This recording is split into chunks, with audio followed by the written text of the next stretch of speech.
Well, first this evening, more than 40,000 Cameroonian refugees have crossed the border into Nigeria over the past few months. Now, that's according to Nigerian authorities. They're fleeing a military crackdown by the Cameroonian government against separatists in the country's English-speaking regions. And there's now a fear that the numbers of refugees could grow.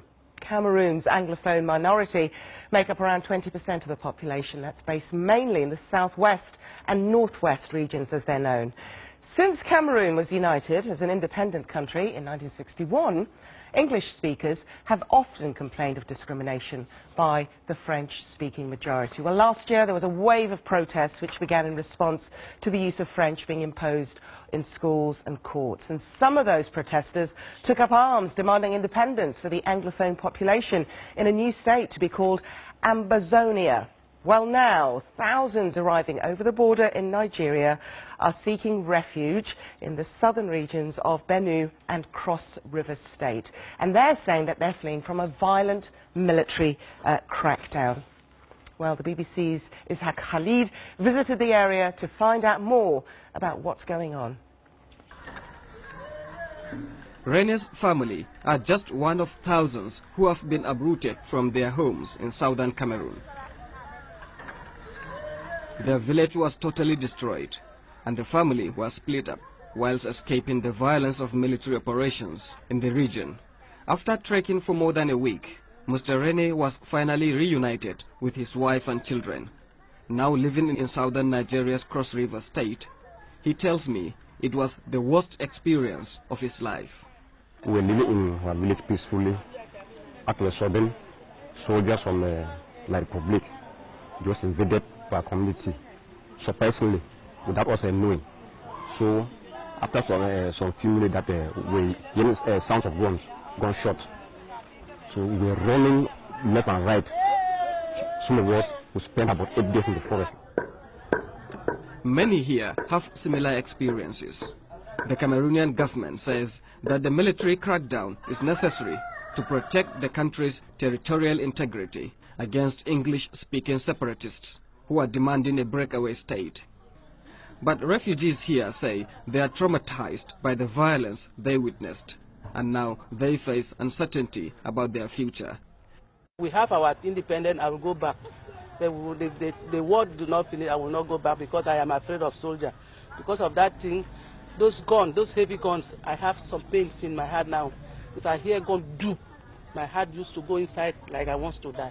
This is the border between Nigeria and Cameroon. Where I'm standing is Nigeria. Just across the river is Cameroon. The refugees used to cross over by boats, but I'm told now they can't because the Cameroonian security forces are patrolling the area just about a kilometer away from here.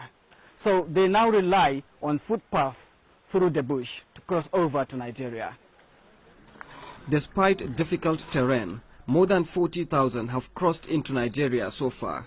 With no official camps, they have integrated into local communities. They face chronic food shortages and a lack of health care and education. The Nigerian authorities say they are doing what they can. Well, so far it's been a very hectic experience, and a sad one indeed for you to see an influx of people, especially when you have not budgeted for them.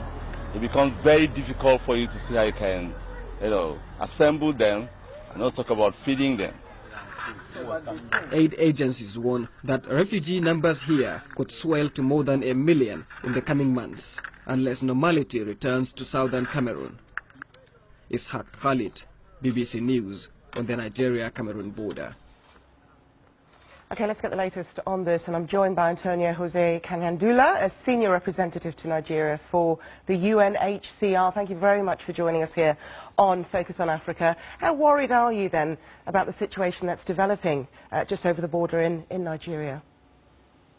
Well, thank you very much. It is really worrying in the sense that in the absence of a solution, we will continue receiving more and more refugees. And we're going into April, mid-April, the rain starts and it becomes very difficult to rescue and support refugees. There has been a call to the international community asking for help and assistance. Can organisations like the UNHCR give that assistance? Is that possible? What sort of reaction has there been to this call for help? Yes, we think we can provide that assistance. There is a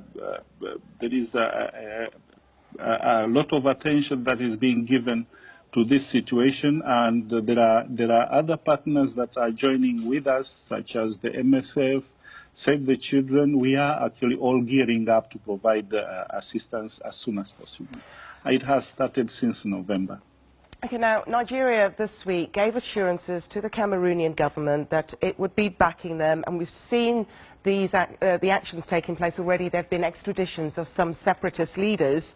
How much more perilous do you think this makes, the situation becomes now for those refugees? And in fact, how legal are these extraditions by Nigeria? Well, first of all, that's a very complex situation here, because when you have also a military conflict in Cameroon, you also need to make sure that those who are asking for asylum are genuine refugees and asylum seekers. What we have had so far, it worries us, and the deportation, we have already made that representation to the government, that if people have already been registered as asylum seekers, they should be given the opportunity of a hearing before any other action is taken. So it is a worrying situation. Okay, Mr. Antonio Jose Kanyandula, thank you so much for your time. Thank you.